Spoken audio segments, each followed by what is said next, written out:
Okay mga kababayan, Chris Ulo po at welcome back po ulit dito sa ating YouTube channel. Nakita mga kababayan viral trending ho, itong isa ho sa miyembro ho ng TVJ, miyembro host ho ng Itbulaga. Walang iba kundi ho si Vic Soto. Si Bossing Vic na kung saan alam naman natin ito ho yung tatay ho ng isang magaling hong mayor ho, mayor ho magmula ho dyan sa lungsod ho ng Pasig, walang iba kundi ho si Mayor Vico Soto.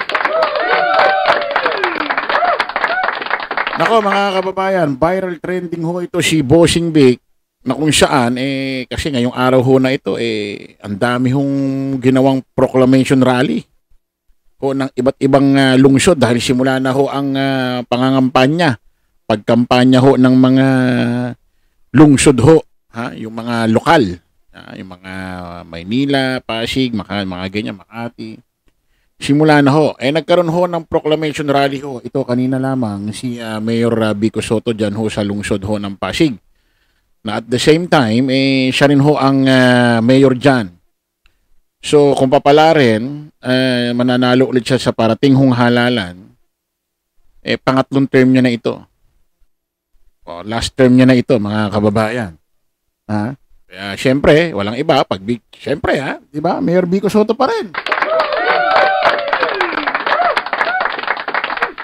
Ito mga kababayan, viral trending ho. Ito kasi, guess ho mismo yung kanyang tatay, si Bossing Vic, si Vic Soto, na kung saan controversial ho ang iniwan niya hong salita bago ho lumabas, sumulpot kung paano niya ho pinakilala si Mayor Vico Soto.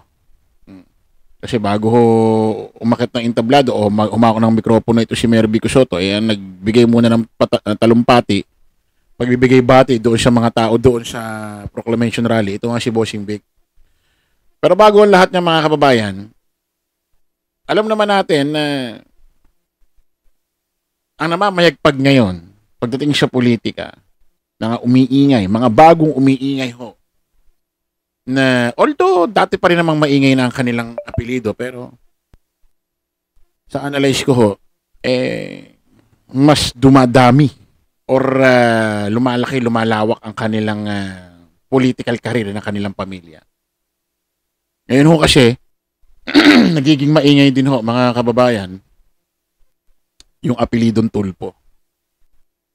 Kumbaga, dumarami na ho ang politiko sa Tulpo. O ngayon naman, napapansin natin, dumadami na rin ho ang politiko dyan ho sa pamilya Soto. Kay Tito Sen, Mayor Vico Soto, meron pang isa yung vice mayor ng Quezon City, Gian Soto. Kumbaga alam mo na, dumadami na, no? Parang nakikinikita natin na pagtungtong ng 2028, parang mas maingay ng mga apelidong Tulpo, no? Tsaka Soto. Pero although maraming mga iba't ibang apelido ho sa lokal, national, pero iba yung presidente. Yung pwesto ng presidente, iba. Hindi basta-basta yung posisyon ng presidente. Kasi nakikita natin, aminin natin, itong si Mayor Vico Soto, meron ho dyan sa lungsod ng Pasig. Ang laki ho nung nakikitang potensyal. Na balang araw talaga, pwede maging presidente. Kasi bukod sa ang ganda ng ginawa sa Pasig, hindi pa niya basta-basta iniwan ng Pasig. Tinapos niya ang kanyang term kasi kaya nga ginawang 3 term ng mayor sa isang lungsod kasi maigsi nga bawat posisyon 3 taon . So ginawang 3 term para mahaba yung mapagpatuloy mo yung mga programa mo. At yun ang ginawa mismo ni Mayor Vico Soto. Hindi niya iniwan. Hindi katulad ng iba dyan. Naka-isang term lang, iwan agad. Si Mayor Vico Soto hindi . Talagang pinagpatuloy niya yung kanyang term. Tinapos niya yung sinimulan niya. O, ito ngayon mga kababayan, pakinggan ho natin yung talumpati ni Bossing Vic. Kung paano niya pinakilala ang kanyang anak na si Mayor Vico Sotto ng Pasig. Pakinggan natin mga kababayan.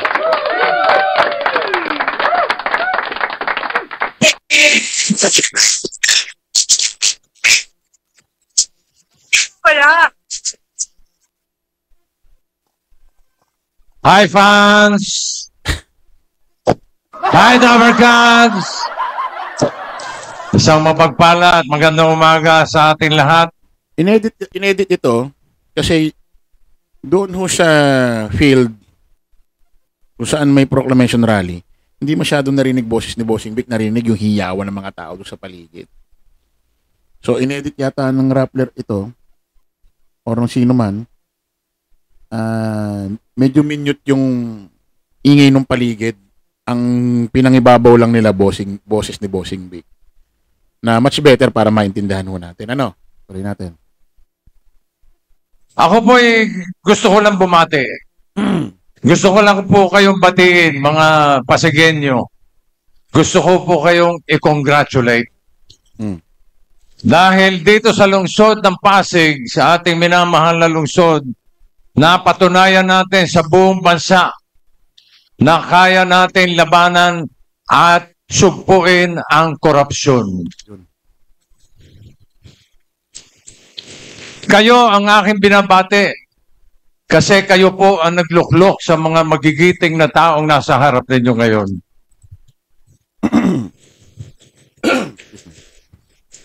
Kaya sa darating na Mayo, huwag na tayong bumalik sa makalumang style ng politika. Style na bulok. Politikang may panunuhol. Politikang may pananakot. Politikang puro kasinungalingan. Dito na po tayo sa makabagong politika dito sa Pasig. Sa katunayan, marami nang naiinggit sa lungsod ng Pasig. Ang dami ko nakausap. Boss, sana sa Pasig ako nakatira. Next year, lilipat na ako ng Pasig. Dahil maganda ang takbo ng gobyerno ng Pasig. Ika nga, habang nagsasalita si Bossing Vic dito, palakpakan yung mga tao, ang ingay, hiyawan. Inedit lang para marinig mismo natin yung boses ni Bossing Vic. Pero kung pakikinggan nyo yung mismo pinaka-original nito, ang ingay ho. Hiyawan, palakpakan. Yung tinatawag nila, pinag-uusapan ng ating mga magigiting na konsehal, vice mayor, congressman, yung good governance. Ano po ba yung good governance? Papaliwanag ko po sa inyo. Parang politiko eh.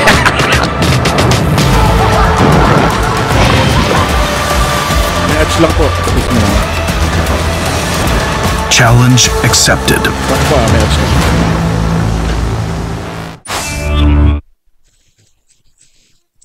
Palakpakan yung mga tao, hiyawan eh. Nakamute lang. Makinig po kayo. Ang good governance ay governance na good. Pero kulang. Dito sa Pasig, hindi lang good governance. Gusto kong dagdagan ito. Very, very good governance. Kaya mag-ingat po tayo. Tayo po ay samahan natin ng dasal sa darating na Mayo. Ipagpatuloy natin ang laban na nasimulan natin dito sa Pasig. Mabuhay kayo mga Pasigenyo. I am very proud of you. Eto na po. Pakikilala ko na po. Alam nyo naman siguro kung kanino nagmana. Kanino pa? Si nanay. Eto na po, ang susunod na presidente ng Pilipinas.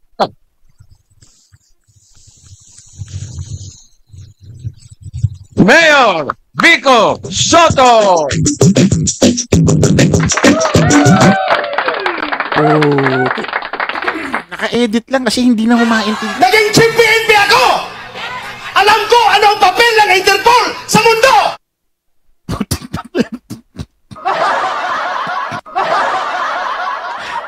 Anak ng puti kasi na Bato. Seryoso kami nag-uusap dito. Sumingit-singit ka. Ano ka ng teteng? Sorry po, may sumingit na, ewan ko, laman lupa yata yun. Oo, ano sinasabi, pasensya na ho, Alam niyo yung sinabi ni Bossing Vic na, pinakikilala ko sa inyo, ang susunod na presidente ng Pilipinas, Mayor Vico Soto, siga ang palakpakan hiyawan. Inedit lang para marinig nga natin mismo yung boses ni Bossing Vic, pinatahimik, yung editor siguro to pinatahimik lahat ng paligid. Pinaibabaw lang yung boses ni Bossing Vic. Pero hiyawan yung mga tao. Meron naman talagang karapatan si Mayor Vico Soto bilang pag alam niyo yun na may karapatan naman talaga siya na maging presidente balang araw.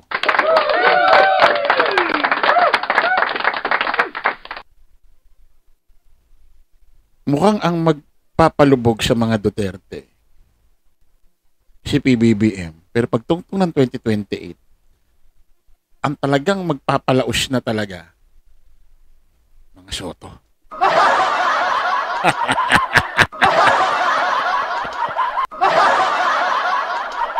Walang makakatalo rito. Sino tatapat mo rito sa 2028 kung sakali tumakbo si... Pwede na tumakbo sa 2028 si kung tutuusin, pwede na Nasa edad na Isipin mo, ilang taon na si nun? Kasi 41 po pwede. Ilang taon na siya nun? Sa 2028. Lagpas na siyang 41 nun. Isipin mo. Sino yung pantatapat mo kay Vico Soto? Pulong? Baste? Pulong? Baste? Sino tatapat mo dyan? Kahit si Digong mahirapan dyan. Ang nakikita ko kay Mayor Vico Soto, parang isang natutulog na dragon. Nabigla na lang. Kita mo talagang aurang-araw mo magiging presidente. Aurang-aura magiging presidente. Kitang-kita mo Alam mo yun, yung kahit hindi ka manghuhula, kahit wala kang third eye, makikita mo itong taong to magiging presidente sa 2028.